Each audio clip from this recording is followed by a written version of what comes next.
जय हिंद सभी को।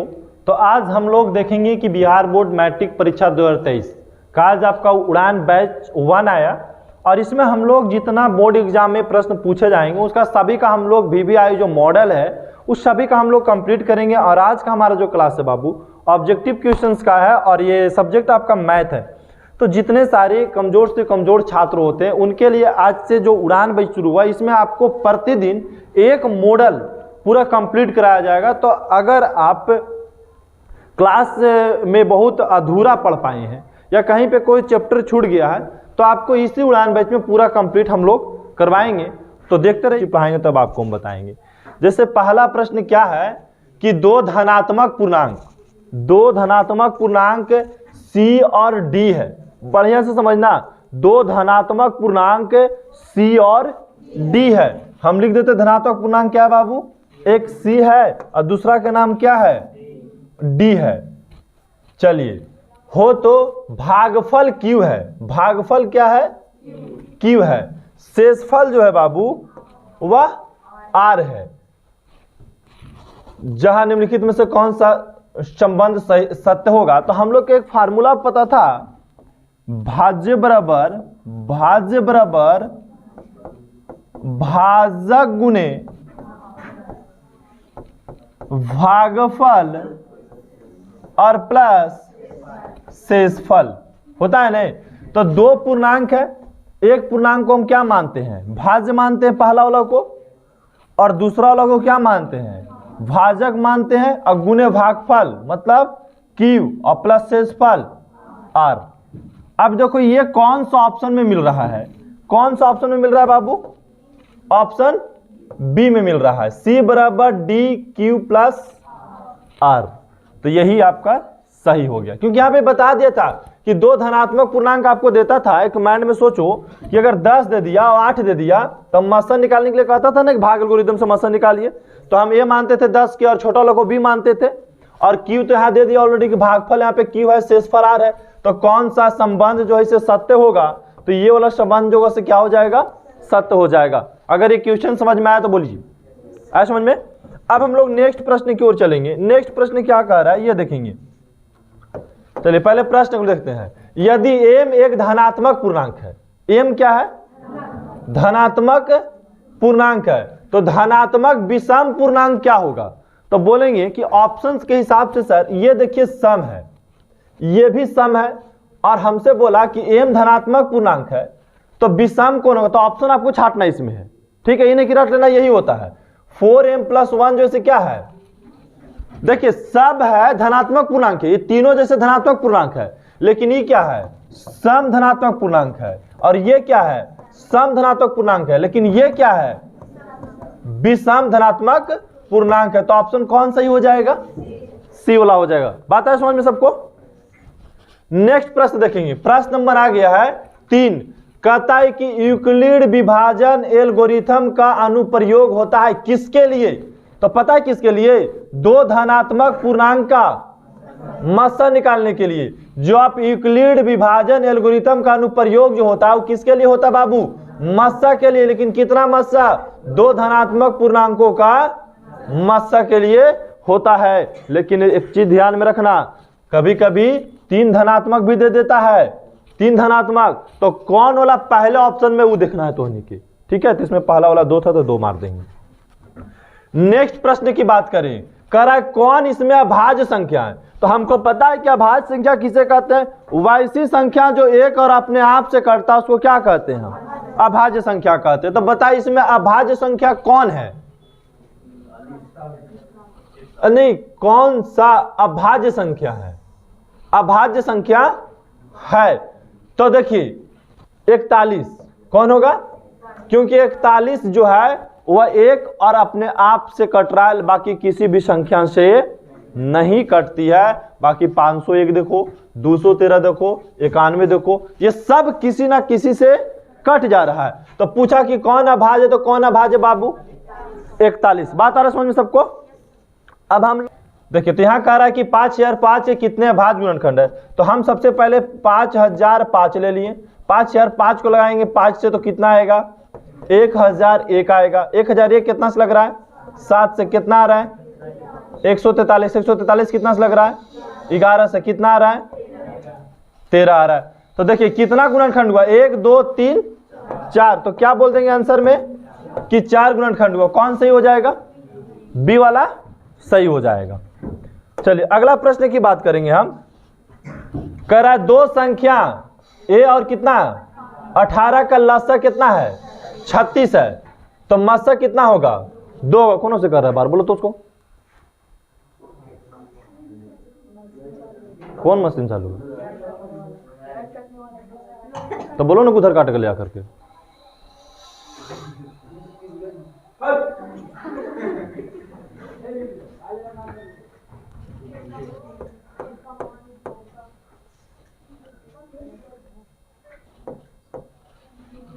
अब देखिए दो संख्या a और 18 का लसा जो इसे 36 है, मस्सा 2 है, तो a का मान पूछ रहा है। तो हमको पता है कि सर पहली संख्या गुने दूसरी संख्या बराबर होता है मस्सा गुने लसा। तो पहली संख्या a दे दिया तो a रख दिए, और गुने दूसरी संख्या 18 अब बराबर मस्सा जो है इसे 2 और लसा जो है 36। अब हम लिख सकते हैं a बराबर 2 गुने 36 और ये बटा में आ जाएगा 18। 18 दूनी 36, 2 और 2 गुना करेंगे तो 4। अगर आपसे a का मान पूछा गया तो a का मान कितना आ गया? 4 आ गया। ऑप्शन कौन सही हो गया? सी वाला ऑप्शन इसमें सही हो गया। नेक्स्ट प्रश्न की बात करें। करा यदि प्रथम 1 3 9 8 6 मतलब 13,986 अभाज्य संख्या का योग n है, तो हमेशा n भाज्य किससे होगा? तो इनमें से किसी से नहीं होगा, इनमें किसी से भी नहीं होगा। नेक्स्ट प्रश्न की बात करें। कह रहा है कि 625 कितना है? 625 के अभाज्य गुणनखंड में 5 का अधिकतम घातांक कितना होगा? तो 625 के तोड़ेंगे बाबू, तो देखिए 5 लगाएंगे तो कितना आएगा? 125 आएगा। फिर 5 लगाएंगे तो 25 आएगा, और फिर 5 लगाएंगे तो 5 आएगा।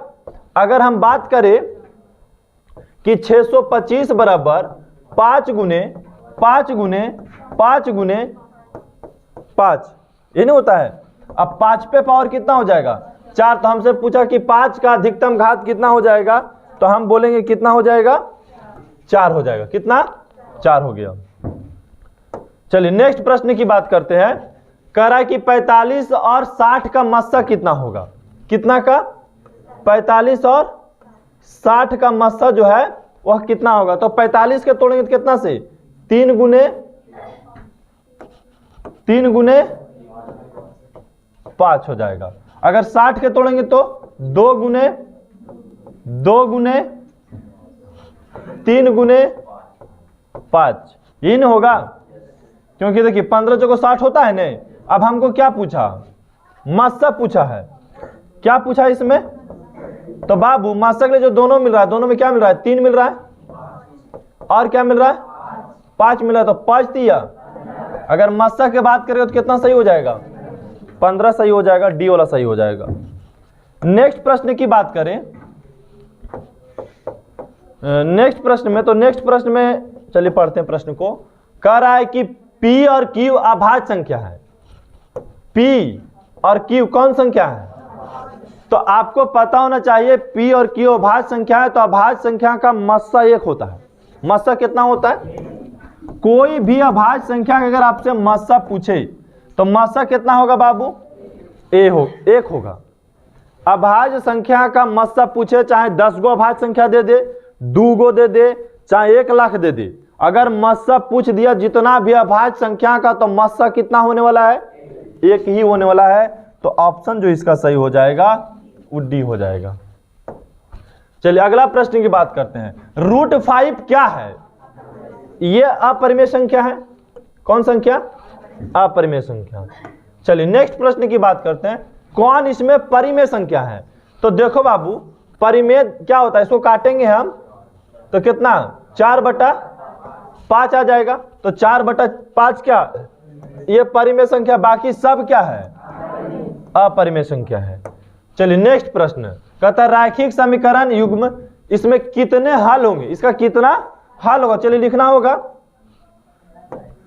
अब देखिए लिखने के लिए हम क्या करेंगे, इसे देखिए, इसको मान लेते हैं A1 B1 C1 A2 B2 और C2। अब यहां फार्मूला लिखेंगे, क्या होगा, A1 बाई A2 बराबर B1 बाई B2 बराबर C1 बाई, अब A1 का मान कितना और B1 का मान 4 और 3 बटा, ठीक तो है। अब B1 का मान 3 और B2 का मान 6, C1 का मान 5 और उसका मान 15। चलिए देखिए काटेंगे तो 1/2, यहां काटेंगे तो 1/2, यहां काटेंगे तो 1/3। ये बराबर हुआ, ये बराबर नहीं है।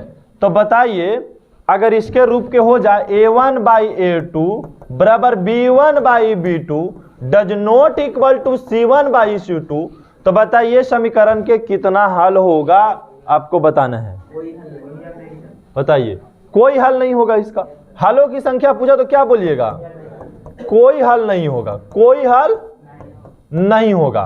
और जब तीनों बराबर हो जाता है, तब जब तीनों बराबर हो गया तब बताइए अनगिनत हल। अब पहला वाला बराबर नहीं हुआ, पहला वाला बराबर नहीं हुआ, तब केवल एक हल होगा, केवल एक हल होगा। चलिए अगला प्रश्न की बात करते हैं। चलिए इसमें पूछ रहा है कि इसका कौन हल है। तो 5x प्लस 2y बराबर में 16, 7x माइनस 4y बराबर में 2। क्रॉस मल्टीप्लिकेशन कर दो क्योंकि शॉर्ट तरीका से निकालने के लिए। इसमें 4 से करेंगे और इसमें 2 से। 5 चौको 20x और 4 दूनी 8y और 16 चौको 64। अब 2 से गुना करें 7 दूनी 14x और माइनस 4 दूनी 8y अब बराबर 4। ये तो कट गया, कट गया ना। अब बताइए 20 और 14 34x और यहां जोड़ेंगे तो 68। 34 से कितना मरतबे, 2 मरतबे। x का मान कितना आ गया, x का मान, तो x का मान 2 देखिए इसमें भी और इसमें भी है। अब समीकरण फर्स्ट में रख दो x का मान, तो 5 गुने 2 प्लस 2y बराबर 16। 5 दूनी तो 2y बराबर 16 माइनस 10, तो 2y बराबर घट गया तो कितना से कट गया, कितना मरतबे, तो y का मान 3। अब जिसमें आ रहा है उसमें मार दीजिए कि x का मान 2 y का मान 3, कौन वाला सही हो जाएगा, a वाला सही हो जाएगा। चलिए नेक्स्ट प्रश्न की बात करें तो क्या करा कि दो चरों में दो एक घातीय समीकरण का ग्राफ यदि प्रतिच्छेद रेखा हो तो पूछ रहा है हलों की संख्या क्या होगा। अगर प्रतिच्छेद, जैसे ग्राफ बनाते हैं ना, एक घातीय समीकरण वाला 2 समीकरण है और ग्राफ बनाते तो एक दूसरा को प्रतिच्छेद करता है, तो हलों की संख्या क्या होगा, सिर्फ 1 होगा। क्योंकि जब एक प्रतिच्छेद ग्राफ बन जाता है, ऐसे ग्राफ बन जाता है, तो हलों की संख्या 1 हो जाएगा। अगला प्रश्न करा सारवंतर बताना है। तो भाई सारवंतर के फार्मूला क्या होता है, डी का फार्मूला क्या होता है, T2 माइनस T1। तो T2 का मान कितना है, -6 और यहाँ फार्मूला में माइनस है, और T1 का मान -10। अब क्या करेंगे हम, -6 माइनस माइनस प्लस 10। अब प्लस माइनस घटेगा तो कितना आ जाएगा, +4 आएगा बाबू, +4। यही गलती नहीं करना है क्योंकि हम 10 में से 6 घटा रहे हैं, है ना। तो कितना आ जाएगा, +4 आ जाएगा। कौन ऑप्शन सही हो गया, बी वाला सही हो गया। अरे बात समझ में ना। अब हम नेक्स्ट प्रश्न की बात करते हैं। नेक्स्ट प्रश्न कहता एपी के प्रथम पद 2 तथा सारवंतर 3 है। प्रथम पद कितना है, 2। बढ़िया से देखो, प्रथम पद कितना है, 2 और सारवंतर कितना है, 3। तो कै पद लिखना है, 3 पद लिखना है नहीं। तो पहला पद तो 2 है और 2 में 3 जोड़ी कितना होगा, 5 में फिर 3 जोड़िए 8। 3 पद लिख दिए, 2 5 8 कहाँ है, 2 5 8 कहाँ मिल रहा है, बी में मिल रहा है। चलिए अगला प्रश्न को देखेंगे। और ये देखिए कारा एपी का छठा एवं ब्रह्मा क्रमशः 13 और 25 है। तो 20वां पद निकाले। मतलब कहने का मतलब बाबू कि छठा पद मतलब T6 कितना दिया, 13 दे दिया। क्वेश्चन थोड़ा सा दूसरा टाइप का लिखा हुआ है। और ब्रह्मा पद मतलब T12 कितना दे दिया 25। कह रहे बाबू किसी एपी का छठा पद 13 है, 12वां पद 25 है, तो हमको 20वां पद निकाल करके बताइए। तो 20वां पद तभी निकलेगा जब ए और डी का मान आपको पता हो जाएगा। अब हमको पता है कि T6 का व्यापक रूप होता है a प्लस 5d बराबर कितना हो जाएगा 13। समीकरण क्या मान लो फर्स्ट। और T12 का व्यापक रूप a प्लस 11d बराबर में 25। समीकरण सेकंड। देखिए यहां पे माइनस करने पर ये कट जाता है, कट गया। 5 में से 11 गया तो कितना बचा -6d हो गया, और ये घटेगा तो -12। अब d का मान निकालिएगा तो -12 बटा में -6, माइनस माइनस कट गया, 6 दूनी, तो d का मान कितना आ गया 2 आ गया d का मान। तो समीकरण फर्स्ट में d का मान रख दो, तो a प्लस 5 गुने d की जगह पे 2 रख दिए, अब बराबर में 13, 5 दूनी तो 10 बराबर 13, उधर चल जाएगा तो a प्लस a बराबर 13 माइनस 10, तो a का मान कितना आ गया 3। हमको a का मान पता लग गया, d का मान पता लग गया। अब हमको मान क्या पता करना है 20वां पद मतलब T20। तो 20वां पद का व्यापक रूप क्या होता है a प्लस 19d होता है, तो a का मान कितना है 3 प्लस 19 गुने d का मान दो 19 दूनी 38, अब 38 और 3 जोड़ दीजिए कितना होगा 41। ऑप्शन सी सही हो गया। किसी को दिक्कत समझने में? यह प्रश्न ऑब्जेक्टिव में ना कहो, यह कभी कभी सब्जेक्टिव में भी 2 नंबर वाला में पूछेगा, ठीक है, ये माइंड में ध्यान रखिएगा। चलिए अगला प्रश्न देखेंगे। आपसे 12वां पद पूछा है। कौन सा पद पूछा है 12वां पद पूछा गया आपसे। तो a का मान कितना दिया 5 प्रथम पद, d बताइए 8 में से 5 गए तो 3, और n का मान कितना है 12। तो हमको निकालना है 12वां पद मतलब T12 ने निकालना है। तो T12 का व्यापक रूप क्या होता है a प्लस 11d होता है। a का मान 5 प्लस 11 गुना d का मान 11 तिया 33 और 5 कितना 38। कौन सही हो जाएगा b सही हो जाएगा। चलिए नेक्स्ट प्रश्न कह रहा है कि यदि समांतर श्रेणी का समान पद 6 माइनस 4n है तो इसका सारवंतर ज्ञात कीजिए। तो सबसे पहले n के जगह पर हम 1 रखेंगे। क्या रखेंगे बाबू 1 रखेंगे। देख लेंगे तो 6 माइनस 4 गुने 1 हो जाएगा, तो 6 माइनस 4 घट के कितना आएगा 2 आ गया, यहां लिख दिए सजा करके 2। अगला हम n के जगह पे कितना रखेंगे 2 रखेंगे, n के जगह पे 2, तो 6 माइनस 4 गुने 2 4 दूनी 8, 6 माइनस 8 कितना आ जाएगा -2। अब हमको सारवंतर पूछा, अगर पहला पद पूछता तो बोल देते कितना 2, लेकिन सारवंतर पूछा तो दूसरा पद में से पहला पद घटा दे तो कितना हो जाएगा -4 हो जाएगा, ठीक है। हमको क्या बोला 6 माइनस 4n समांतर श्रेणी में है, तो हम n का मान 1 रखे तो कितना निकल के आया 2। n का मान 2 रखे मतलब n का मान 1 के मतलब पहला पद।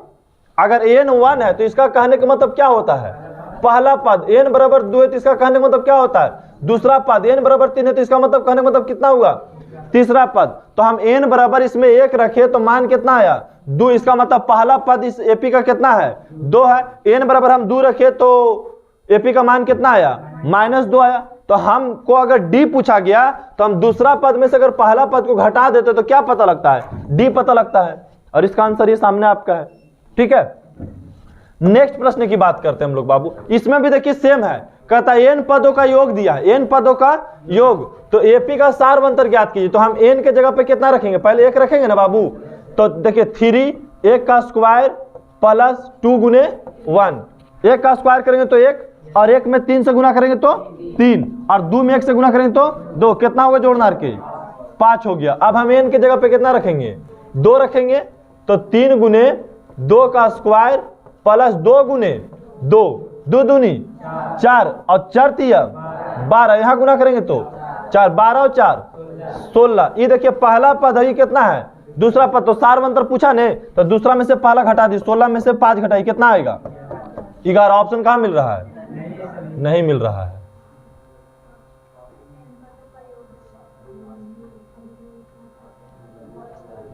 अच्छा 1 मिनट, एस एन, रुको, एन पदों का योग दिया हुआ था।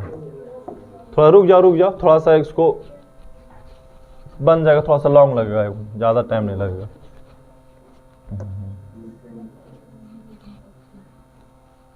चलिए, एस एन बराबर दिया हुआ है 3n² प्लस 2n। हम S1 मतलब पहला पदों का योग निकालेंगे, पहला पदों का S1, तो 3a का स्क्वायर प्लस 2 गुने 1 हो जाएगा। यहाँ पर 3 प्लस 2 कितना आ जाएगा? 5। चलिए अब हम S2 निकालेंगे, मतलब दूसरा पदों का योग। तो दूसरा पदों का योग क्या हो जाएगा? 2 का स्क्वायर प्लस 2 गुने 2, 3 गुने 4 प्लस 4, 4 तिया 12 प्लस 4 कितना हो जाएगा? 16।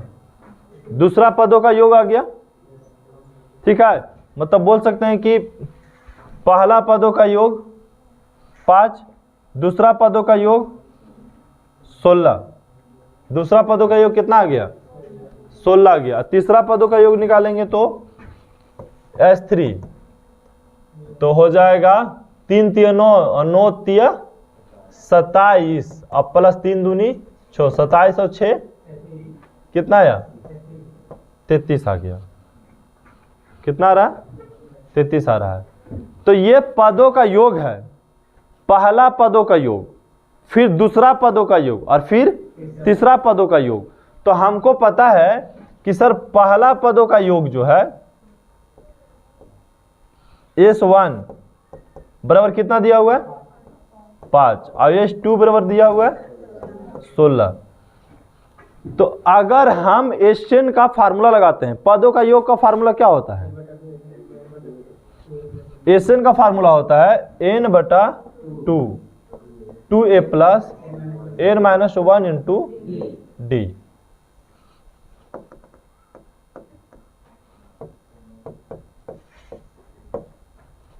ये तो आप जानते हैं कि ये होता है फार्मूला जो लॉन्ग वाला फार्मूला होता है, ठीक है। जहां पे n के जगह पर 1 दिया हुआ है, n के जगह पे कितना दिया हुआ है? 1 दिया हुआ है, तो n के जगह पर 1 रख देंगे हम। इसको थोड़ा सा नीचे कर देते हैं।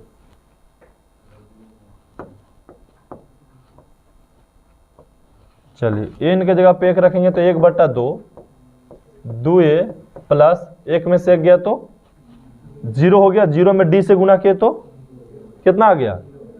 0 आ गया ना। आया यहाँ पे समझ में? जैसे n का मान हम 1 रखे तो 1 में से 1 गया तो 0, और 0 में से d गुना करेंगे तो 0 आ जाएगा। मतलब इधर जोड़ मार के कितना आ गया? 1/2 गुने 2a, 2 से 2 काट के कितना बचा? a बचा। कितना आ गया? a। और इधर कितना है इसके बराबर? 5। तो a का मान कितना आ गया? अगर आपसे प्रथम पद पूछता तो बोल देते 5 आ गया। प्रथम पद कितना आ जाता? 5। अब प्रथम पद जब हमको पता लग गया तो अगला पद में हम जाएंगे। थोड़ा सा देखो लॉन्ग हो गया क्वेश्चन। अब हम Sn का फिर फार्मूला लगाएंगे, तो n/2, 2a plus n-1 into d। Sn मतलब S2 है ना, S2 और n की जगह पे 2 और a की जगह पे 5 और प्लस n की जगह पे 2 और d की जगह पे d तो है ही है। अब S2 का मान कितना दिया हुआ है? S2 का मान 16 निकाल के हम लोग लाए, 16 रख दे हम। यहाँ कट गया तो 1 गुना करेंगे तो 1 ही हो जाएगा। तो यहाँ 5 दूनी 10, आई घटेगा तो 1 और गुना करेंगे तो d हो जाएगा। इधर आ गया तो 16 माइनस 10 बराबर d। घट गया तो कितना आया? 6 आ गया d का मान। ऑप्शन कौन सा है जी? 6 ना, बी। ठीक है।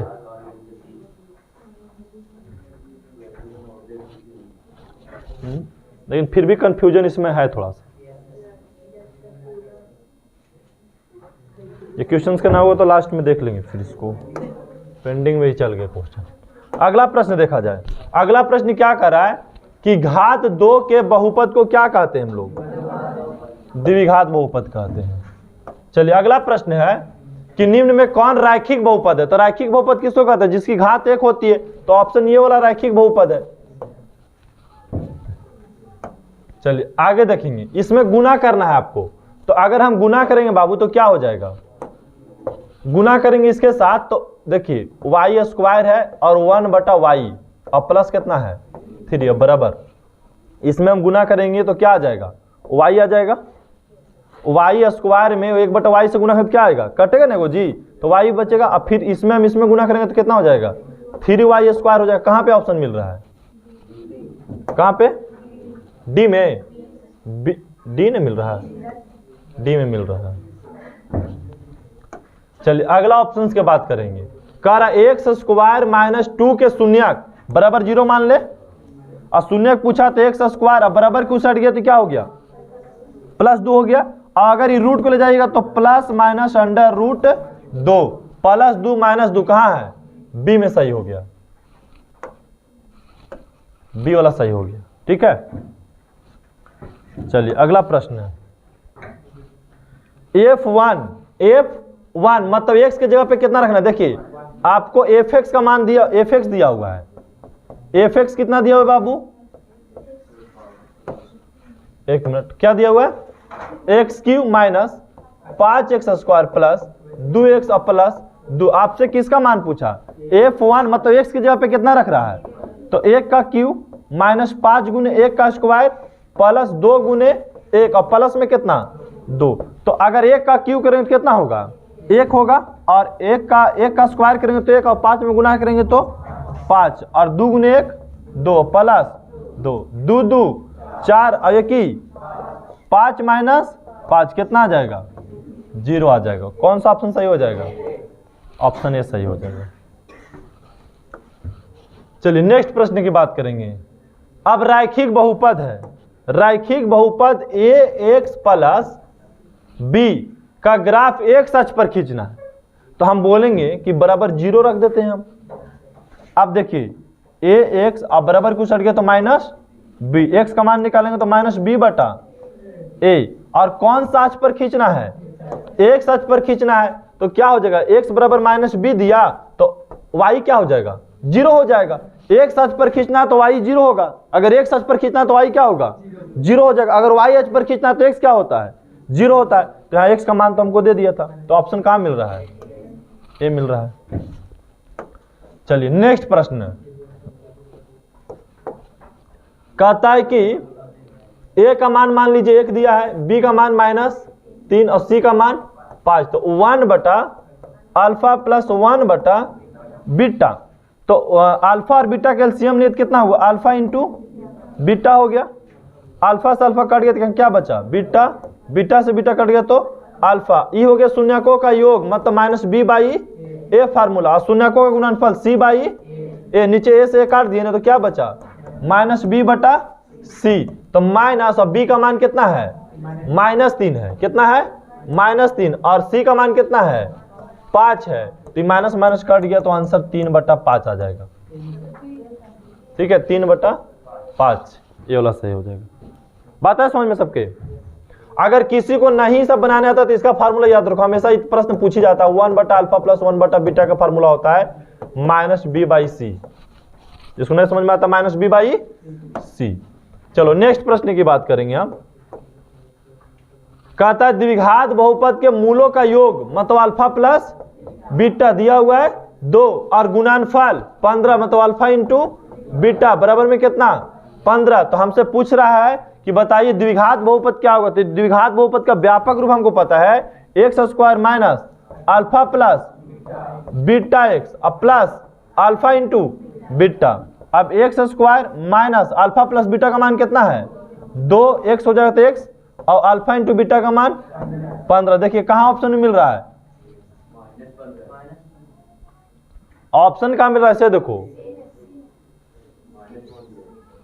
कहाँ माइनस दिया है, अगर माइनस दिया होगा तो माइनस वाला हो जाएगा, अगर 15 होगा खाली तो ऑप्शन यही सही हो जाएगा। ठीक है अगर हम माइनस देते हैं माइनस कर लेना, समझिए ना बात के। अभी अगर माइनस को हम हटा दें यहां से तो कौन सही हो गया सी वाला, माइनस रहेगा तो फिर ये बी वाला सही हो जाएगा, बी नहीं डी सही, अगर माइनस रहेगा तो डी सही हो जाएगा। चलिए अगला देखेंगे 2y प्लस 3/y बराबर 1। अच्छा यहाँ माइनस है। चलिए अब इसके बराबर पूछ रहा है एक हल बताइए, इसका एक हल क्या है।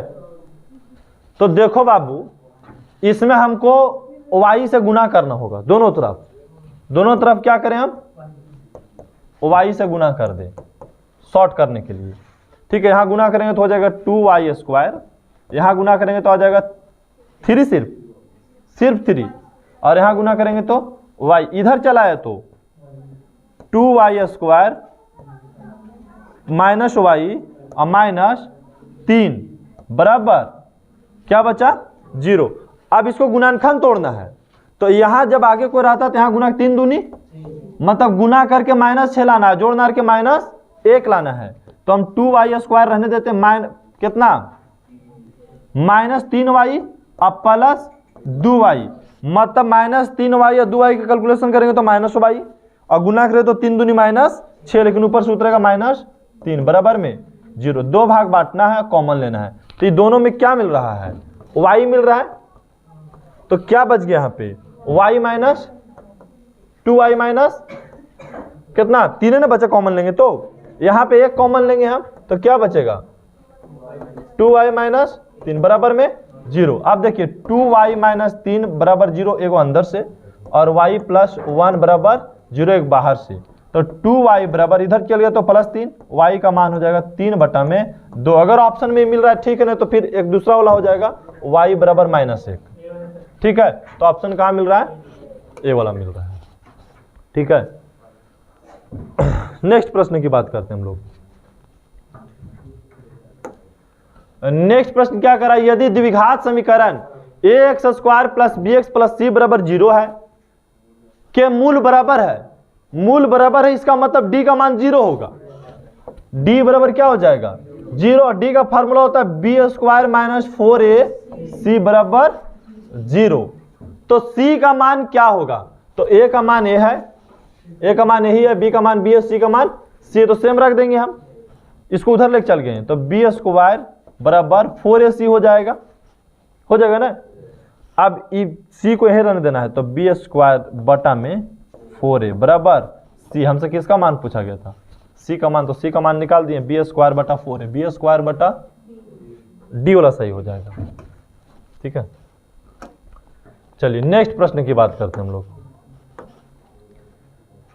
कहता है कि एक मूल -3 है, एक मूल क्या है, मतलब x के जगह पे कितना रखना होगा -3 और प्लस p गुने -3 और -3 बराबर 0। गुना कैलकुलेशन करेंगे तो -3 का स्क्वायर होता है 6, नहीं 9, 3 तिया -9 और 9 दूनी 18, प्लस 18 हो गया कैलकुलेशन यहाँ पे।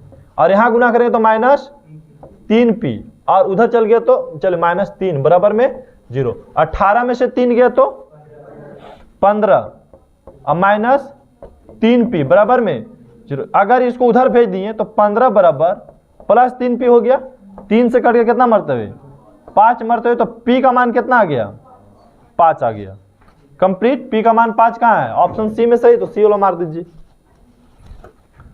ठीक है, चलिए अगला प्रश्न देखेंगे हम लोग। कहता यदि समीकरण ax² + bx + c बराबर 0 के मूल समान है, मूल क्या है, मूल समान के मतलब होता है कि d के जगह पर क्या हो गया 0 हो गया, तो मूल क्या होगा। तो आप फार्मूला आपको रखना होगा बाबू कि मूल का फार्मूला होता है कि सर -b + -√b² - 4ac में 2a। तो -b के जगह सेम है, प्लस माइनस d के जगह पर क्या हो जाएगा 0 हो जाएगा, क्योंकि b² - 4ac का मान यहाँ क्या है 0 है, बटा में 2a। तो अब 0 हो गया तो इसका कैलकुलेशन ही पूरा खत्म हो गया, तो क्या बच गया -b/2a होता है। कहाँ ऑप्शन मिल रहा है -b/2a, डी वाला मिल रहा है। चलिए अगला प्रश्न की बात करते हैं हम लोग। सेम क्वेश्चन आ गया जी। चलिए का एक मूल जो है 1/3 है, तो दूसरा मूल हमसे पूछ रहा है। चलिए निकालना होगा 3x² - 10x + 3 बराबर 0। यहां गुना करेंगे तो 3 तिया मतलब गुना करके +9 लाना है, जोड़ मार के -10 लाना है। तो कितना सा आएगा बोलिए आप लोग। गुना करे तो 9 चलाए, 9 और 1 से गुना कर देते हैं, -9x और -1x गुना करते हैं। -9 -1 गुना करेंगे तो +9 हो जाएगा नहीं। और बताइए 9 और 1 जोड़ेंगे तो -10, ऊपर से 3 उतारिए। अब 2 भाग में बांट के कॉमन ले लीजिए, 1 भाग और 1 भाग। ये दोनों में क्या मिल रहा है, 3x मिल रहा है। तो यहाँ पे x बच गया, यहाँ पे माइनस कितना बच जाएगा 3, और यहाँ पे हम कितना ले ले कॉमन, -1 कॉमन ले, तो x माइनस क्या बच गया 3 बराबर में 0। अब x - 3 एक अंदर से और 3x - 1 एक बाहर से। तो अब देखिए x - 3 बराबर 0 मान लेना है, तो x बराबर कितना आ जाएगा 3 आ जाएगा। एगो तो दिल है 1/3 इसको वाला, 3x बराबर 1, x बराबर 1/3। मतलब एगो 1/3 है तो दूसरा कितना हो जाएगा 3 हो जाएगा। कौन ऑप्शन सही हो जाएगा, डी हो जाएगा। बात है समझ में। नेक्स्ट प्रश्न की बात करते हैं हम लोग। तो ये त्रिकोणमिति का है कि सर 5 पे cos थीटा बराबर में 3। तो हमको पता है कि cos थीटा बराबर होता है 3/5। कर दिए बटा में। cos थीटा का फार्मूला क्या होता है, आधार बटा लंब होता, कर्ण होता है ना, आधार बटा कर्ण। आधार बटा कर्ण पता होता है हमको, लंब नहीं पता है। तो सबसे पहले हम लंब निकालेंगे। तो लंब का फार्मूला हो जाएगा कर्ण का स्क्वायर माइनस आधार का स्क्वायर। अब कर्ण कितना है 5 का स्क्वायर माइनस 3 का स्क्वायर, 5 5 25 और -3 दिया, कितना घट के आएगा 16 का वर्गमूल 4। मतलब लंब कितना पता लग गया 4। हमसे किसका मान पूछा 3 tan थीटा। तो 3 गुने tan थीटा का फार्मूला क्या होता है लंब बटा आधार। तो 3 गुने लंब का मान कितना आया था 4 और आधार का मान 3। 3 से 3 काट गया, कितना आ गया आंसर 4 आ गया। कौन सा ऑप्शन सही हो गया सी वाला। क्वेश्चन समझ में आया सबको। चलिए नेक्स्ट प्रश्न की बात करेंगे। यदि tan थीटा बराबर P/Q दिया है, tan थीटा बराबर P/Q, तो हमसे पूछ रहा है कि sin थीटा प्लस नहीं cos theta plus sin theta और cos theta minus sin theta. चलिए अब यहां लिखते हैं हम लोग tan थीटा बराबर P/Q दिया है। तो tan थीटा का फार्मूला क्या होता है लंब बटा आधार। अब हमको चाहिए इसमें कर्ण, क्या चाहिए कर्ण। तो कर्ण का फार्मूला क्या हो जाएगा क्या हो जाएगा √, मतलब लिख सकते हैं डायरेक्ट हम P का स्क्वायर प्लस में Q का स्क्वायर, यही आगे कर्ण आपका। अब हमसे किसका मान पूछा गया इसे देखिए cos theta plus sin theta. अब बटा में cos theta minus sin theta. चाहे तो इसको परिमेयकरण भी कर सकते हो, ये डायरेक्ट मान भी रख सकते हो। तो क्या करें मान रख दे, परिमेयकरण कर दे। यहाँ पे मान रखेंगे तो cos थीटा का फार्मूला होता है आधार बटा में कर्ण, आधार बटा में। तो आधार का मान कितना है बोलो Q है, और कर्ण का मान यही सब में रखाएगा √P² प्लस Q²। अब प्लस sin थीटा का मान क्या होगा लंब बटा कर्ण, तो P/√P² प्लस Q², ये ना होगा। बटा में सेम ही रखाएगा, खाली बस माइनस हो जाएगा P बटा में √P² और प्लस Q²। हाँ Q होगा ऊपर में, माइनस हो जाएगा यहाँ पे P बटा में √P² प्लस Q²। यहाँ पे देखो हम कुछ नहीं किए बाबू, हम क्या किए कि tan थीटा बराबर P/Q दिया, हम लंब बटा आधार हमको पता हो गया, हम कर्ण निकाल लिए। और cos थीटा का फार्मूला होता है आधार बटा कर्ण, तो आधार बटा कर्ण का मान रख दिए। sin थीटा का फार्मूला होता है लंब बटा नहीं लंब बटा कर्ण, तो लंब बटा कर्ण के सेम उसी प्रकार से हम रख दिए। अब ऊपर वाला के भिन्न के जोड़ बना रहे हैं हम, तो क्या हो रहा है, एलसीएम ले लिए तो सेम लिखा जाएगा अंडर रूट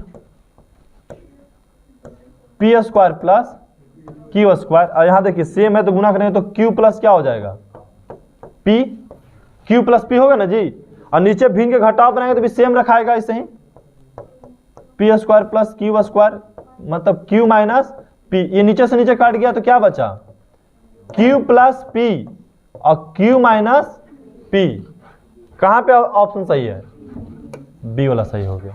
प्रश्न समझ में आया तो बोलिए, लग जरूर रहा था डिफिकल्ट लेकिन ऐसा है नहीं।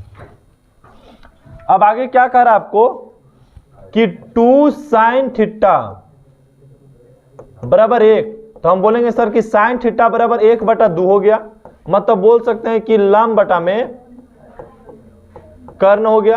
अब हमको क्या निकालना होगा, आधार निकालना होगा। तो आधार का फार्मूला क्या होता है, कर्ण माइनस लंब। तो कर्ण कितना, 2 का स्क्वायर और लंब कितना, 1 का स्क्वायर। हम डायरेक्ट बना रहे, 2 दूनी 4 माइनस 1 घट के कितना आ गया, √3। अब हमको मान किसका पूछा गया है, 3 cot थीटा। तो cot थीटा का फार्मूला क्या होता है, आधार बटा में लंब का स्क्वायर कर दे अब प्लस 3। तो 3 गुने आधार का मान कितना है, आधार का मान कितना निकाल के लाए, √3। और लंब का मान कितना है 1, लंब का मान कितना है 1 और स्क्वायर है तो स्क्वायर अब प्लस 3। तो 3 गुने 3, √3 का स्क्वायर 3 हो जाएगा, 1 का स्क्वायर तो 1 ही होता है, अब प्लस 3। तो 3 तिया 9 प्लस 3 कितना हो जाएगा, 12 हो जाएगा। ऑप्शन कौन वाला सही हो गया, ये वाला सही हो गया। बात है समझ में इस प्रश्न में। चलिए अगला प्रश्न बताएंगे। साइन थीटा बराबर x है, तो हमसे किसका मान पूछा, कॉस थीटा का मान पूछा। तो देखो हमको पता है फार्मूला निकालना होगा कि sir sine square theta plus cos square theta बराबर होता है 1, होता है ना। अगर हम साइन को इधर रख देते हैं तो साइन स्क्वायर थीटा बराबर होता है 1 माइनस कॉस स्क्वायर थीटा। अगर ये हम स्क्वायर को इधर लेके चलाते हैं तो √1 माइनस कॉस स्क्वायर थीटा किसके बराबर, साइन थीटा का फार्मूला होता है। ऐसा फार्मूला होता है ना साइन थीटा का, किसी को दिक्कत है यहाँ पे। तो हमसे मान पूछा कॉस थीटा का, क्या पूछा, तो अगर फार्मूला हम कॉस थीटा के निकालेंगे तो कॉस थीटा बराबर क्या होगा, √1 माइनस साइन स्क्वायर थीटा होता कि नहीं होता है। कॉस थीटा का फार्मूला क्या होता है बोलो तो, √1 माइनस साइन स्क्वायर थीटा। कैसे होता है यहां से निकाल दी, किसी को दिक्कत। अब यहां पे रखते हैं हम लोग, हमसे पूछा कि सर साइन थीटा का मान x है, तो कॉस थीटा का मान बताए। तो कॉस थीटा का फार्मूला होता है √1 माइनस साइन स्क्वायर थीटा, √1। और साइन थीटा का मान कितना है x, तो x का स्क्वायर कर दीजिए। कहाँ ऑप्शन मिल रहा है, 1 माइनस x का स्क्वायर। ऑप्शन ए सही हो जाएगा। बोलो अगर समझने में कहीं पे दिक्कत है इसमें तो 42 में आए बात समझ में। नेक्स्ट प्रश्न 43 का आप देखेंगे। 43 में क्या कह रहा है कि बाबू 4 tan थीटा बराबर में 4, तो tan थीटा बराबर, आप 4/4 तो बोल ही सकते हो ना। तो tan थीटा बराबर 4/4 के मतलब 1। tan थीटा बराबर 1 में किसका मान होता है, tan 45 का मान होता है। tan कितना डिग्री, 45 डिग्री का मान 1 होता है। tan से tan काट के थीटा का मान कितना बच गया, 45 डिग्री बच गया। कहाँ ऑप्शन है, सी वाला सही हो गया। चलिए नेक्स्ट प्रश्न देखेंगे। यहां क्या बता रहा है कि सेक ए प्लस कॉस बी, नहीं कॉसेक बी, सेक ए, अगर यहां पे हम रखें कि सेक ए का मान 13/12 है, 13/12 है। उसी प्रकार कितना है,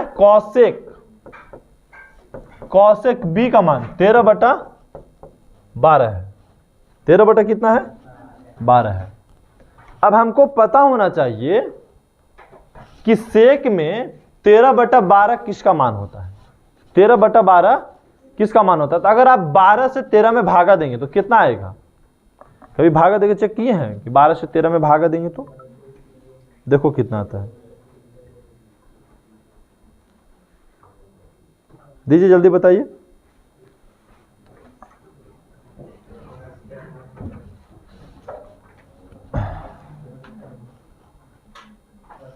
ये देखो कोई रूट में देता तो आसानी से बन जाता, लेकिन कुछ दिया नहीं जो इसमें ऐसा मान होता है।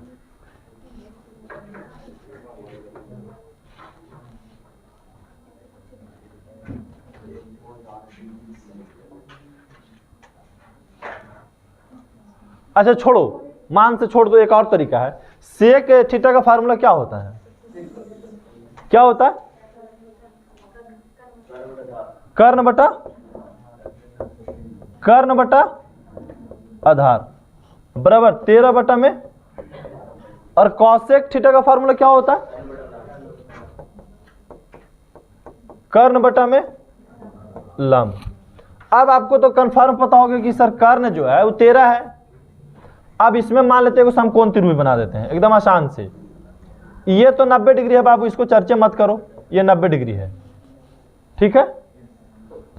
अगर सेक ए का हम मान रखें, इसको अगर हम ए मान लें, इसको हम ए मान लें, तो सेक ए का फार्मूला क्या हो गया, कर्ण बटा आधार। तो लंब हो गया, इसका लंब हो गया ना इसका, तो कर्ण हो जाएगा 13 और आधार हो जाएगा 12 हो गया।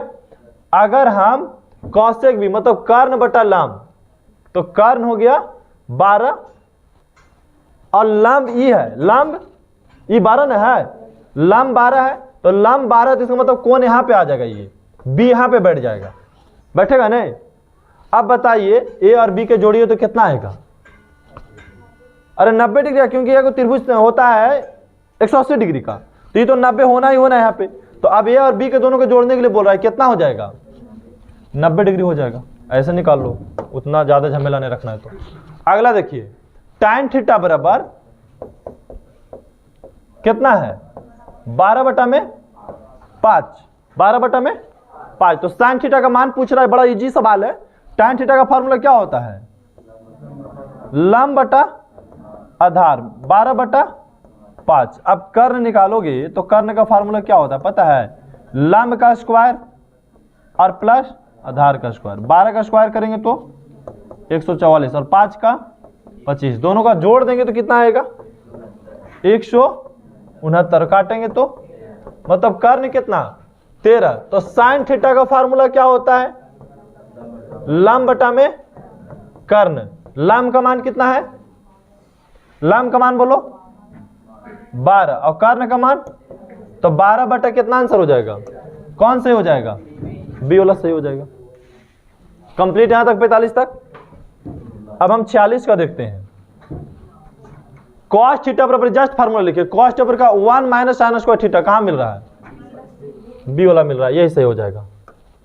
चलिए अब यहां पे मान रखना आपको 2 cos 60 डिग्री का मान कितना होता है, cos 60 का मान 1 बटा 2 स्क्वायर कीजिए, 2 गुने 1 बटा में 4, कट गया कितना 2 मरते तो आंसर 1 बटा 2 कहां मिल रहा है, डी में मिल रहा है। चलिए अगला प्रश्न, cos पाई का मान 180 बटा में 3, काट दिए तो cos कितना 60 डिग्री, cos 60 डिग्री का मान कितना होता है 1 बटा 2, ऑप्शन ए सही हो गया। चलिए अब थीटा बराबर कितना दिया 90 डिग्री, तो साइन 90 डिग्री हो जाएगा और माइनस कॉस कितना डिग्री 90 डिग्री। साइन 90 डिग्री का मान 1 और कॉस 90 डिग्री का मान 0, तो 1 में से 0 गया तो 1 बचेगा, बी वाला सही हो जाएगा। चलिए अगला प्रश्न देखिए, एक त्रिभुज है ए बी सी, हम बोल सकते हैं कि a प्लस बी प्लस सी बराबर 2 ले ले। त्रिभुज के तीनों कोण को हम जोड़ेंगे तो कितना होगा 100। चलो ऐसे नहीं समझ में आया तो थोड़ा सा और देखो, हम एक त्रिभुज लेते हैं, हाँ ए प्लस बी प्लस सी बराबर कितना डिग्री होता है 80। ए बी सी क्या है? त्रिभुज के कोण है। ए बी सी क्या है? त्रिभुज का। तो ए प्लस बी प्लस सी बराबर 180। अगर हम इधर से 2 से भागा दिए तो इधर भी 2 से भागा देना होगा।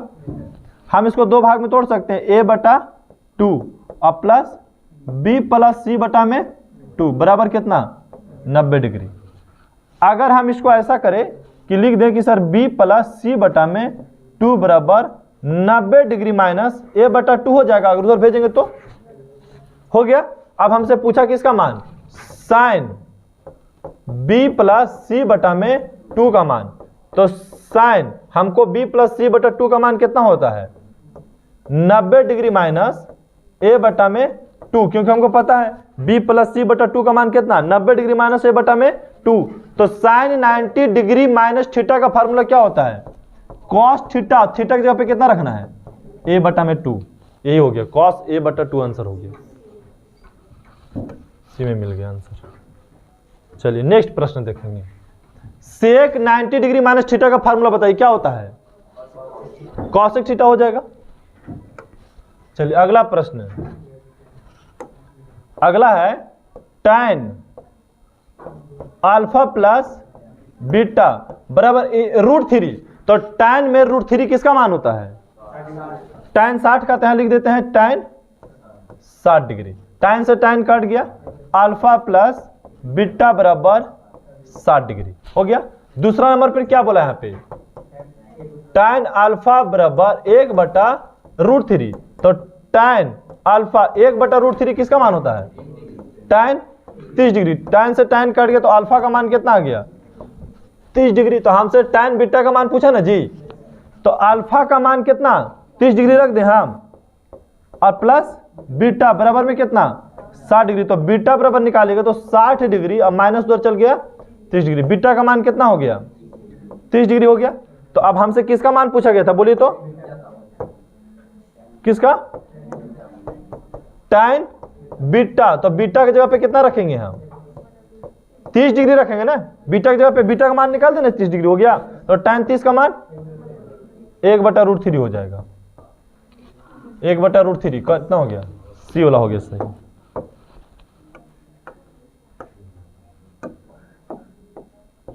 बोले किसी की दिक्कत?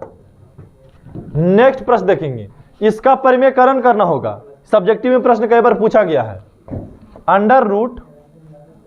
√1 प्लस कॉस थीटा और 1 माइनस कॉस थीटा, और गुना करेंगे तो 1 प्लस कॉस थीटा और 1 प्लस कॉस थीटा। अब ऊपर क्या हो जाएगा? 1 प्लस कॉस थीटा का होल स्क्वायर हो जाएगा नहीं, और नीचे क्या हो जाएगा? 1 minus cos square theta, root है तो रूट। ठीक है। अब देखिए एक और स्टेप चलेंगे। √1 प्लस क्या है? कॉस थीटा का होल स्क्वायर, और नीचे वाला किसका फार्मूला हो जाएगा? साइन स्क्वायर थीटा का। अब देखिए स्क्वायर से ही तो रूट खत्म हो गया पूरी तरीका से। 1 प्लस कॉस थीटा बटा में कितना? Sine theta. अब देखिए अलग कर देंगे तो 1 बटा साइन थीटा, आप प्लस कॉस थीटा बटा में साइन थीटा। 1 बटा साइन थीटा किसका फार्मूला है? कॉसेक थीटा का है, तो कॉसेक थीटा, और प्लस कॉस थीटा बटा में साइन थीटा किसका है? tan का ना है जी। अच्छा कॉट का, कॉट थीटा। तो चलिए कहां पे मिल रहा है? बी में है, डी में मिल रहा है। चलिए एक वृत्त की स्पर्श रेखा, ये वृत्त हो गया। स्पर्श रेखा वृत्त को कितने बिंदुओं पर स्पर्श करती है? एक बिंदु पर स्पर्श करती है। कोई भी स्पर्श रेखा कई बिंदु पर स्पर्श करेगा? एक बिंदु पर स्पर्श करेगा। बिंदु पूछा, एक बिंदु पर हो जाएगा। अगला बताएंगे, किसी वृत्त में परिधि पर कोण केंद्र पर के कोण का क्या होता है? किसी वृत्त में परिधि पर का कोण केंद्र के कोण का क्या होता है? तो केंद्र का कोण का क्या होगा ये बताना है। तो परिधि पर बनता है 90 डिग्री और वहां बनता है 360, तो हो जाएगा कितना? आधी हो जाएगा, ठीक है, आधा, मतलब ऑप्शन इसका सी सही हो जाएगा। चलिए अगला देखिए, अगला भी क्वेश्चन देखो इजी है। कहता है किसी वृत्त के केंद्र में, मान लेते हैं वृत्त है, ये वृत्त है, और वृत्त के केंद्र में 13 सेमी दूरी पर स्थित बिंदु P खींची गई है। केंद्र से कितना दूरी पर? 13 सेमी पर। कौन बिंदु है? P, केंद्र को मान लेते हैं वो, OP बराबर दे दिया 13 सेमी। P से खींची गई स्पर्श रेखा की लंबाई कितना है? स्पर्श रेखा ये बन गया, स्पर्श रेखा की लंबाई कितना सेमी है? 12 सेमी। तो आपसे किसका मान पूछा जा रहा होगा पता है नहीं? त्रिज्या का मान पूछा जा रहा होगा। तो ये सबसे बड़ा होता है, कर्ण है, वो ये क्या है? कर्ण है, तो इसको P मान लिए, इसको क्या मान लीजिए? A मान लेते हैं, है ना? सबका मान देखो दिया हुआ है आपको। AP का मान कितना दे दिया? 12 सेमी। अब OA का मान कितना दिया है? नहीं दिया है। चलिए, और OP का मान 13 सेमी। बड़ा सबसे कौन है? OP बड़ा होता है, तो OP स्क्वायर बराबर फार्मूला हो जाएगा पाइथागोरस से, AP का स्क्वायर और प्लस OA का स्क्वायर। बाकी दोनों का जोड़ दिए हम और स्क्वायर कर दिए, ठीक है। तो OP का मान कितना है? 13 का स्क्वायर, और AP का मान 12 का स्क्वायर और प्लस OA का स्क्वायर। 13 का स्क्वायर कितना? 169, और 12 का स्क्वायर 144। इधर आके घट गया तो माइनस 144 बराबर OA स्क्वायर। ये घट गया तो 25 बराबर किसका? OA square. स्क्वायर इधर लेके चला है तो अंडर रूट 25 बराबर OA, कट गया तो 5। OA का मान कितना? 5, और OA था त्रिज्या। क्या था? त्रिज्या। तो हमसे त्रिज्या का मान पूछा, कितना आ गया? कितना सेमी? 5 सेमी आ गया। कंप्लीट। नेक्स्ट देखेंगे, कहता है किसी वृत्त के बाह्य बिंदु P से 2 स्पर्श रेखा खींची गई है। एक वृत्त है, ऐसे खींचा गया होगा,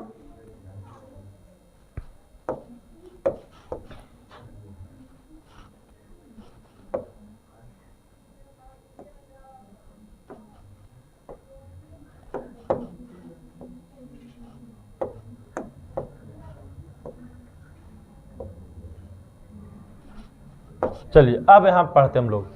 किसी वृत्त के बाह्य बिंदु P से, बाह्य बिंदु P से 2 स्पर्श रेखा PA और PB, PA और PB खींची गई है। यदि PA बराबर 4,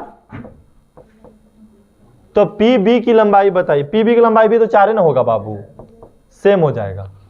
कहाँ है ऑप्शन? डी में सही हो गया।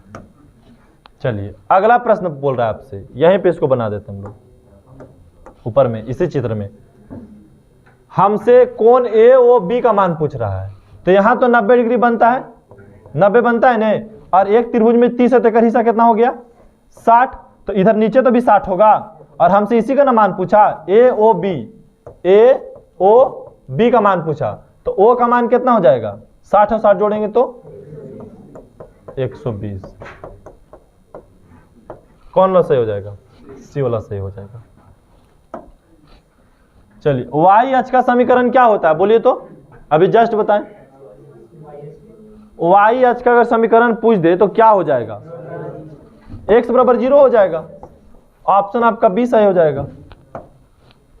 अगला देखिए, इसमें भुज कौन है? तो भुज कौन है? 6, और कोटि पूछता तो हाँ ये हो गया कोटि, और पहला वाला होता है भुज। चलिए अगला प्रश्न का उत्तर बताएंगे। दूरी पूछा है। क्या पूछा? तो देखो दूरी के लिए हम उतना लॉन्ग प्रश्न नहीं लगाएंगे, ऑब्जेक्टिव है, तो सीधा ऐसे रूट लगा देंगे हमें को। और हमको पता है x2 मतलब दूसरा में से पहला घटा का स्क्वायर करना होता है, ठीक है। तो बताइए 2 में से आप 2 घटाएंगे तो क्या बचेगा? 0। 0 का स्क्वायर करेंगे तो 0 ही हो गया। अब बीच में क्या होता है? प्लस होता है। अब फिर दूसरा में से घटाइए, दूसरा 2 में से -3 के घटाइएगा तो देखिए देखो यहाँ पे 2 में से आप -3 को घटाओगे तो कितना हो जाएगा? +5। अब +5 का स्क्वायर करेंगे तो 25, 25 और 0 जोड़ेंगे तो 25, अब 25 का वर्गमूल निकालेगा तो 5 इकाई। ऑप्शन कौन सही हो गया? 5। आप निकालना चाहे तो निकाल लो फार्मूला के हिसाब से भी, हम शॉर्ट तरीका आपको बता देंगे। ठीक है, का ऑब्जेक्टिव है तो हम जितना जल्दी बना के निकलेंगे हम लोग। अब देखिए, यदि R 5,6 है, 5,6 बिंदु A और B को मिलाने वाला रेखाखंड AB के मध्य बिंदु है। मतलब एक रेखाखंड है बाबू AB और AB के मध्य में कौन है? R। AB के मध्य में कौन है? R। तो R का मान कितना दिया है? 5,6। A का मान कितना दिया है? 6,5 और E कितना है? 4,y। अब आपको पता होना चाहिए कि x1 का मान होता है, ये x2 का मान होता है, y1 का मान होता है, y2 का, और ये है मध्य बिंदु। कौन बिंदु? मध्य बिंदु। तो हमसे पूछा गया मध्य बिंदु का फार्मूला लगाना है, y का मान पूछा, तो x1 प्लस x2 बटा 2, y1 प्लस y2 बटा में 2। तो मध्य बिंदु कितना है? 5,6। x1 का मान कितना? 6 प्लस x2 का मान 4 बटा में 2, y1 का मान 5 और y2 का मान y और बटा में 2। तो हमको मतलब x का है नहीं, इससे हमको कोई मतलब है नहीं। अब इसलिए नहीं है, से देखो क्यों नहीं हम लोगों को है अभी, क्योंकि हमको चाहिए y का मान। तो y का मान इससे और इससे कंपेयर करना है हमको। तो 6 बराबर 5 प्लस y बटा में 2 और 6 में गुना किया तो 12 बराबर 5 प्लस y, इधर आके घट जाएगा कितना आ जाएगा? 7 बराबर y का मान कितना आ जाएगा? 7 आ जाएगा। किसी का दिक्कत है समझने में तो बोलिए यहाँ पे 63 का। चलिए अब यहाँ पे है 64 में, दूरी मूल बिंदु से होना चाहिए। तो दूरी जो है मूल बिंदु का फार्मूला क्या बताए थे? x² plus y²। ये भी दूरी का सूत्र है, लेकिन कहां से? मूल बिंदु से। तो मूल बिंदु कितना है? 2 का स्क्वायर कीजिए और प्लस 3 का स्क्वायर, तो 2 दूनी 4 और 3 तिया 9 और 4 13। ऑप्शन कौन सही हो गया? सी वाला सही हो गया। चलिए अगला देखेंगे। ए और बी का निर्देशांक दिया गया है। चलिए ए और बी का निर्देशांक आपको दिया गया है, लिख दीजिए ए बी। ये सब्जेक्टिव प्रश्न है, ऑब्जेक्टिव मत कहो। ऑब्जेक्टिव रेयर केस में दे दिया बात अलग है, लेकिन ये सब्जेक्टिव में हमेशा पूछा गया है। तो ए का मान कितना दिया? 1,2 और बी का मान कितना है? 2,3। यदि P रेखाखंड AB पर इस प्रकार स्थित हो कि PA, देखिए क्या दिया है, AP बटा में PB बराबर 4/3। मतलब एक बिंदु जो है P है यहाँ पे बीच में, है नहीं। अब A से P कितना दिया है? 4। कितना दिया? अब P से B 3, मतलब 4:3 बोल दिया जाए इसको। तो पूछ रहा है कि P का निर्देशांक बताइए। तो अंतर विभाजन का फार्मूला लगेगा। हम शॉर्ट है ऑब्जेक्टिव, यहां लिखते हैं x1 x2 y1 y2। तो हमको कौन सा फार्मूला लगाना होगा अंतर विभाजन का? P का निर्देशांक। अंतर विभाजन का फार्मूला क्या होता है? m1 x2 plus m2 x1 बटा में m1 प्लस m2। फार्मूला हो गया m1 y2 plus m2 y1 बटा में m1 प्लस m2। अब बताइए m1 का मान 4, x2 का मान यहां हो गया 2 और m2 का मान 3 और x1 का मान 1 और बटा में 4 प्लस 3, 4 प्लस 3। आगे चलाएंगे, m1 का मान 4 और y2 का मान 3 है और m2 का मान 3 और y1 का मान 2। और यहाँ हो जाएगा 4 प्लस 3। अब देखो गुना करेंगे, 4 दूनी 8 और यहाँ गुना करेंगे तो 3 बटा में 7, यहाँ 4 तिया प्लस बटा में 7, 8 और 3 11 बटा 7 और यहाँ जोड़ेंगे तो 18 बटा 7। कहाँ ऑप्शन मिल रहा है? ए में मिल रहा है। सही हो गया ये बोलो। किसी को दिक्कत है समझने में? नहीं। अगला प्रश्न। अच्छा, केंद्र का निर्देशांक पूछा ना। ये त्रिभुज है, त्रिभुज में ए बी सी 3 शीर्ष दिया हुआ है, -1, 0 दूसरा शीर्ष है और तीसरा शीर्ष है 8, 2। तो केंद्र का नियामक मतलब केंद्र निकालना है। तो हमको पता है सर, देखिए x1 x2 x3 का मान हो गया, y1 y2 y3। अगर इस ऑब्जेक्टिव में रहेगा तो पूरा लिखना होगा, ऑब्जेक्टिव में तो शॉर्ट में बनाने के लिए लिख देंगे। तो हमको निकालना है केंद्र का निर्देशांक, केंद्र का। तो केंद्र का निर्देशांक का फार्मूला क्या होता है बउआ? x1 plus x2 plus x3 बटा में 3। इसी प्रकार y1 plus y2 plus y3 नहीं हटेगा, बटा में 3 हो गया। यहाँ पे x1 का मान कितना है?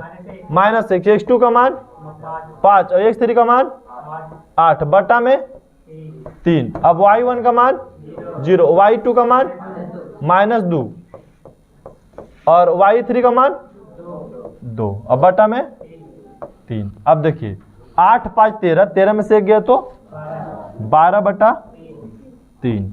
यहाँ देखिए ये प्लस माइनस माइनस हो जाएगा, तो -2 प्लस -2 इसी ऊपर में 0 बचेगा बटा में 3। इसको भागा देंगे तो 4, इसको भागा देंगे तो 4, 0। ऑप्शन बी हो गया। अब हम नेक्स्ट प्रश्न की बात करेंगे। कहता है त्रिभुज के केंद्र प्रत्येक माध्यका को किस अनुपात में विभाजित करती है? त्रिभुज का जो केंद्र होता है, त्रिभुज का केंद्र, त्रिभुज का केंद्र प्रत्येक माध्यका को मतलब बीज को कितने भागों में विभाजित करती है, आपको यह बताना है। कितने भागों में? 2:1 भागों में। केंद्र कितना? 2:1 भागों में। अगला देखेंगे, फार्मूला सिर्फ बताना है, ठीक है। मध्य बिंदु का फार्मूला क्या हो जाएगा? x1 प्लस x2 बटा में 2, y1 प्लस y2 बटा में 2। कौन से हो गया? बी वाला हो गया। अगला देखेंगे, मध्य बिंदु निकालना है। मध्य बिंदु निकालना है बाबू, ऐसा करते हैं कुछ फार्मूला में रख देते हैं। x1 x2 का मान, y1 y2। हमको मध्य बिंदु का फार्मूला चाहिए ना, तो मध्य बिंदु का फार्मूला होता है x1 प्लस x2 बटा में 2 और y1 प्लस y2 बटा में 2। अब x1 का मान कितना है और x2 का मान बटा में 2। अब y1 का मान 5 है, y2 का मान 5 और प्लस 5 बटा में 2। 6 4 10 बटा में 2, 5 5 बटा में काट दिए तो 5, इसको भी काटेंगे तो 5 आएगा। मध्य बिंदु हो गया 5,5, बी सही हो जाएगा, ठीक है। त्रिभुज का क्षेत्रफल निकालना है हमको। त्रिभुज का कुछ यहीं पे बना देते हैं। x1 का मान, x2 का मान, x3 का मान, y1 का मान, y2 का मान, y3। क्योंकि ये क्या है कि ऑब्जेक्टिव है, उतना ऑब्जेक्टिव हमको लिखने की जरूरत नहीं। त्रिभुज का क्षेत्रफल का फार्मूला था 1/2 x1 y3 minus y2 minus y3 plus x2। अब y3 minus y1 plus x3 y1 minus y2। अब सबका मान रख देना है सिर्फ ऊपर से ला करके। x1 का मान कितना है? 5, y2 का मान 7 और y3 का मान माइनस, तो एक बार प्लस 4 लिख देते हैं यहाँ पे, और x2 का मान 4, y3 का मान और y1 का मान 2 और प्लस x3 का मान 7 और y1 का मान 2 और y2 का मान 7, सबका मान रख दिए। अब 1/2 7 4 11 5 55, यहाँ का कैलकुलेशन हो गया। ये दोनों जुटा तो माइनस कितना हो गया, -6 और -6 में +4 से गुना करेंगे तो -24 हो जाएगा।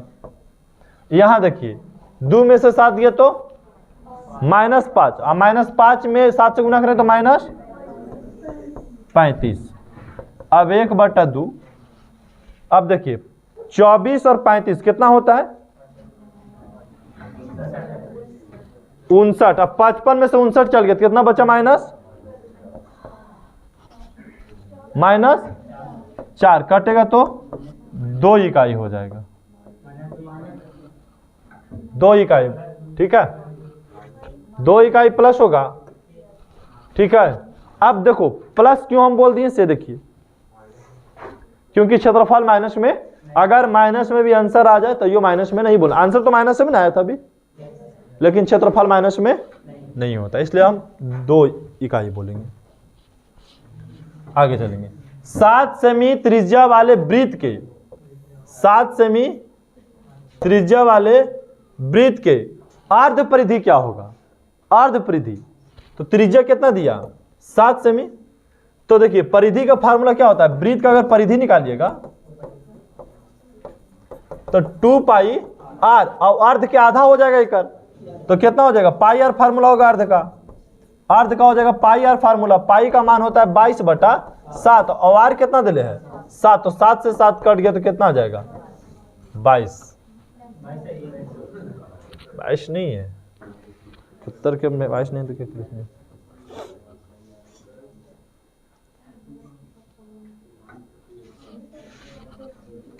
बाईस ही होगा इसका आंसर, ठीक है। अब नहीं है तो इसको कोई उपाय नहीं।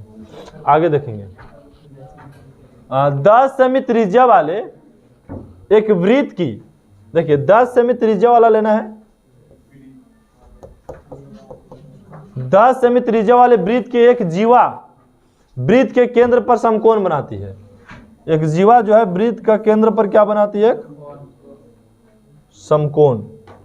अच्छा जीवा समकोण बनाती है, एक मिनट ध्यान रखो, जीवा क्या बना रही है, समकोण बना रही है, यह हो गया जीवा। एक मिनट थोड़ा, वृत्त के केंद्र पर समकोण बना रही है, त्रिज्या 10 सेमी है, तो जीवा का लंबाई क्या हो जाएगा,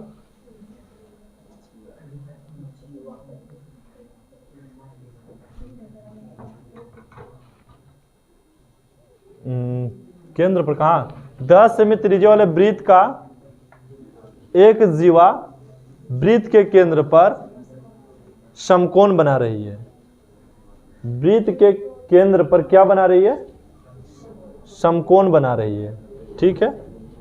यहाँ 90 डिग्री हो गया, 10 10 20 हो जाता है, 72 का हो जाएगा इसका आंसर से।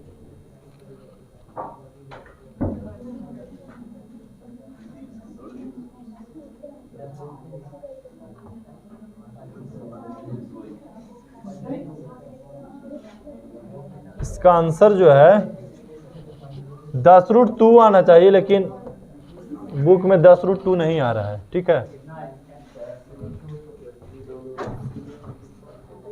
नहीं आ रहा है 10√2, समझ गए, इसलिए इसका कंफ्यूजन है। नहीं आंसर अगर 10√2 देता तो बन जाता, लेकिन 10√2 नहीं दे रहा था।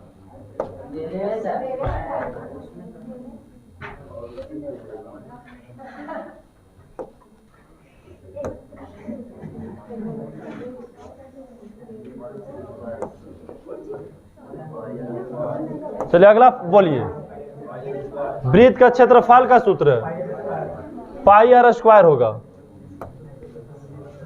आगे में देखेंगे, बोल रहा है कि किसी वृत्त की त्रिज्या के गुनी कर दिया जाए, पहले त्रिज्या 1 था, अब त्रिज्या कितना हो गया,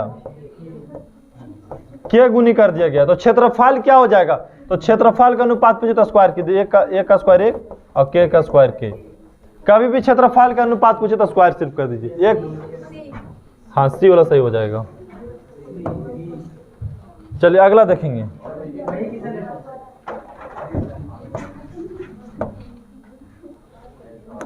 चलिए हाई एंड डिस्टेंस क्या दे दिया कि एक ऊर्ध्वाधर स्तंभ जमीन से यदि किसी ऊर्ध्वाधर स्तंभ की ऊंचाई जमीन पर उस स्तंभ की छाया की लंबाई के √3 गुनी है तो सूर्य का उन्नयन कोण निकालिए। तो सूर्य का उन्नयन कोण यहां होगा, है नहीं? और क्या बोला कि छाया जो इसे √3 गुनी, अगर 1 है तो ये √3 है, तो 1/√3 मतलब हम बोलेंगे कि tan थीटा बराबर लंब बटा धार 1/√3। तो tan थीटा 1/√3 tan कितना डिग्री का मान होता है? 30 डिग्री का होता है। एक मिनट, यदि किसी ऊर्ध्वाधर स्तंभ की ऊंचाई जमीन पर उस स्तंभ की छाया की लंबाई के √3 गुनी है। एक मिनट, उल्टा दे दिए, यहाँ पर √3 गुनी है तो यहां हो जाएगा भी √3। तो √3 tan 60 डिग्री का मान होता है। tan से tan कट गया तो थीटा का मान कितना बच गया? 60 डिग्री। सी वाला इसमें बनाना है। चलिए अगला है, किसी घटना की प्रयोक्ता हो सकती है, निश्चित घटना की प्रयोक्ता 1 होती है।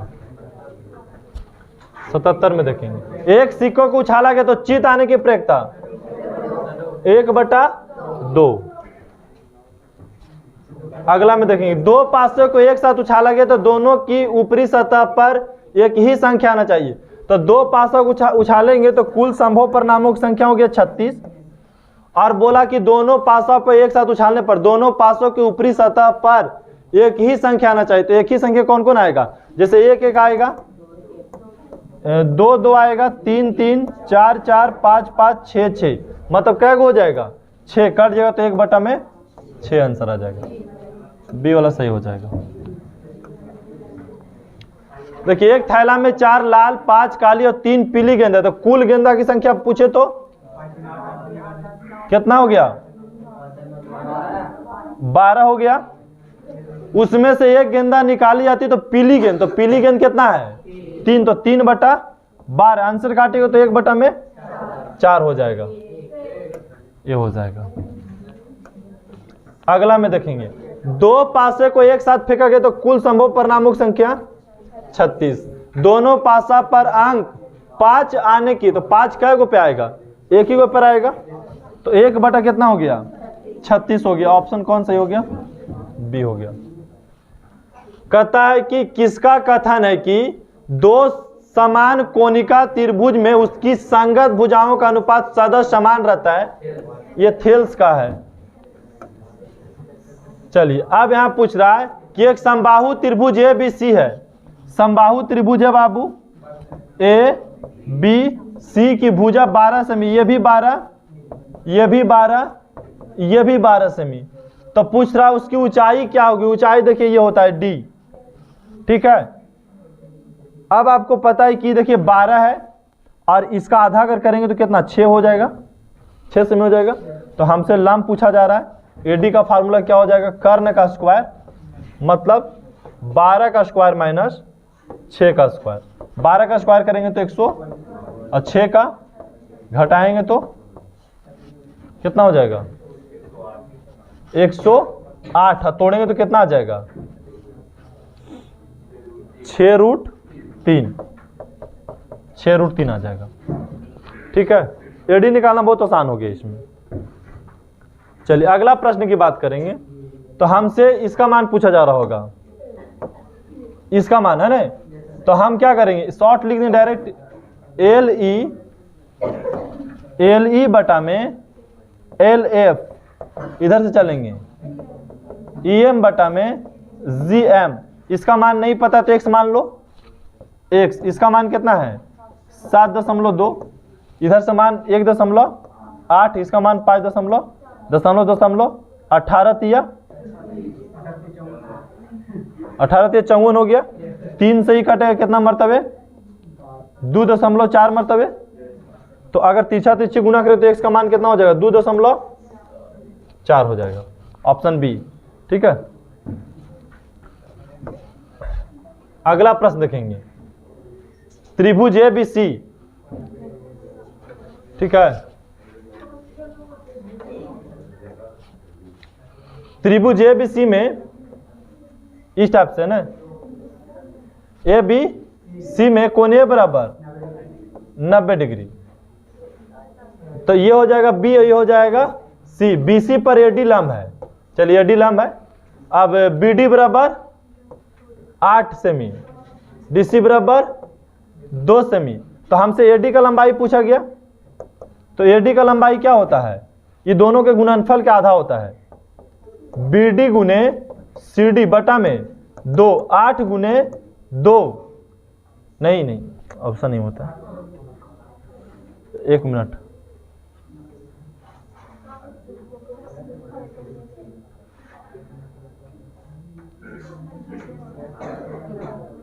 ऐसा नहीं, रुको जी, फार्मूला उल्टा लग दिया हम। BD बटा में CD होगा, 8 बटा में 2 काटेंगे तो 4 सेमी हो जाएगा, बी आंसर हो जाएगा। अगला प्रश्न देखेंगे, दो समद्विबाहु त्रिभुज के शीर्ष के समान कोण बराबर है, ये इनके क्षेत्रफल का अनुपात दे दिया।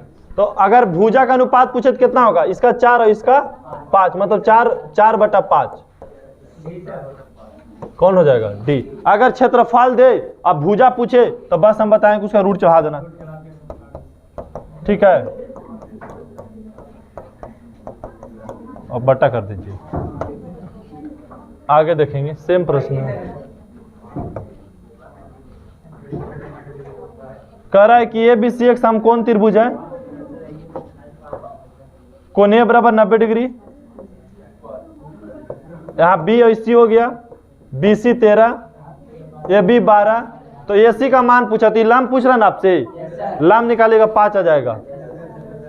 हाँ, AC का फार्मूला लगा दिया डायरेक्ट, अंडर रूट BC का स्क्वायर माइनस AB का स्क्वायर, ये वाला फार्मूला लगाइएगा, आ जाएगा 5 निकल करके।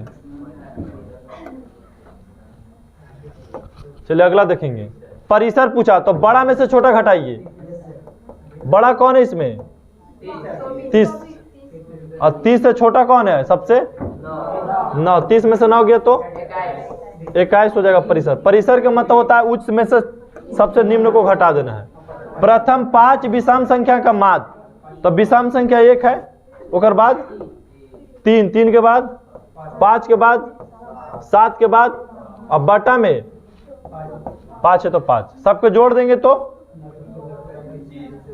कितना, 25 बटा में 5, काट देंगे तो 5 माध्य हो गया। बहुलक सबसे अधिक बारंबारता किसका है, 3 का है, तो बहुलक कौन हो जाएगा, 3 हो जाएगा। माध्यका पूछ रहा है, तो पहले सजा करके लिखो, सबसे छोटा 7 से बड़ा, 8 से बड़ा, 9 से, 10 से, उसके बाद 12 के बाद 15, इधर से काटो 1, इधर से भी, दोनों तरफ से काटते जाओ फास्ट में, कौन बचा, आंसर 10 हो जाएगा, जो बीच में बचेगा। चलिए, घनाभ की लंबाई दिले है, चौड़ाई और ऊंचाई, तो घनाभ का आयतन क्या होता है, लंबाई गुने चौड़ाई गुने, सिर्फ फार्मूला लंबाई गुने चौड़ाई गुने ऊंचाई। आगे देखिए, 5 सेमी किनारे वाले घन को 1 सेमी किनारे वाले कितने घनों में विभक्त किया जा सकता है, तो आयतन निकालना होगा, ठीक है। मतलब एक का भुजा कितना दिया है, 5 सेमी, और दूसरा भुजा कितना दिया हुआ है, 1 सेमी, तो कितने घनों में विभक्त किया जा सकता है, तो मतलब घनों की संख्या हमसे पूछा गया, घनों की संख्या, तो बड़ा घन का आयतन बटा में छोटा घन का आयतन का फार्मूला क्या होगा, इसका भुजा क्यूब हो जाएगा और इसका भी भुजा क्यूब, तो इसका भुजा 5 है और इसका भुजा 1 है, तो करेंगे 5 5 125 और 1 का 1 भागा देंगे तो 125, कितने घनों में विभक्त हो जाएगा, 125 घनों में विभक्त हो जाएगा। चलिए, समान ऊंचाई वाले दो बेलन का आयतन का अनुपात दिले है 9 अनुपात कितना 16। तो पृष्ठों का अनुपात या क्षेत्रफल का अनुपात पूछ दिया तो कितना हो जाएगा 3 अनुपात 4 हो जाएगा। 3 अनुपात 4 इसको निकालना पड़ेगा, लेकिन शॉर्ट बनाने की बात अलग है। इसको बिना निकाले आप आंसर नहीं बोल सकते ना, गलत हो जाएगा ट्रिक लेवल से। ठीक है, चलो इसको निकाल देते हैं आप। चलो टाइम बच गया, यहाँ पे क्वेश्चन कम हो गया ना। चलिए अब देखिए क्या बोल रहा है कि समान ऊंचाई वाले दो बेलन है। चलिए बेलन बना दिए, जो दोनों का ऊंचाई क्या है समान होना चाहिए। ऊंचाई दोनों का समान ले लो। एक और बेलन है,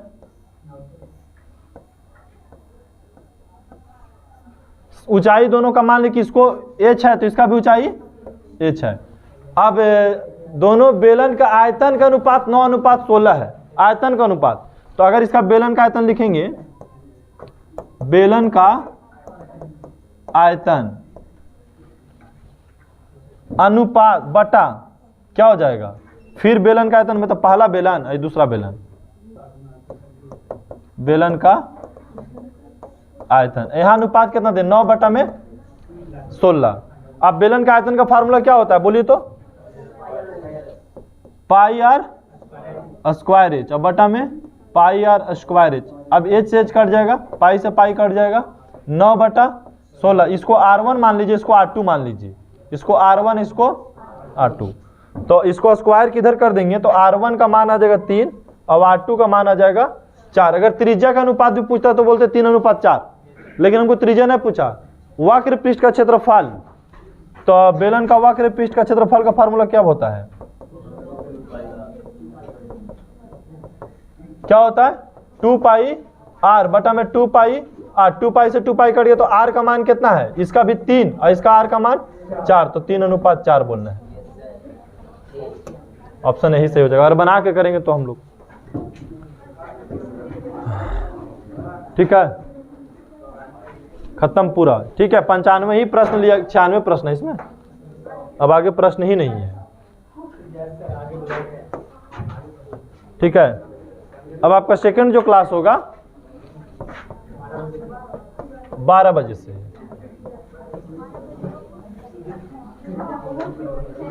ठीक है।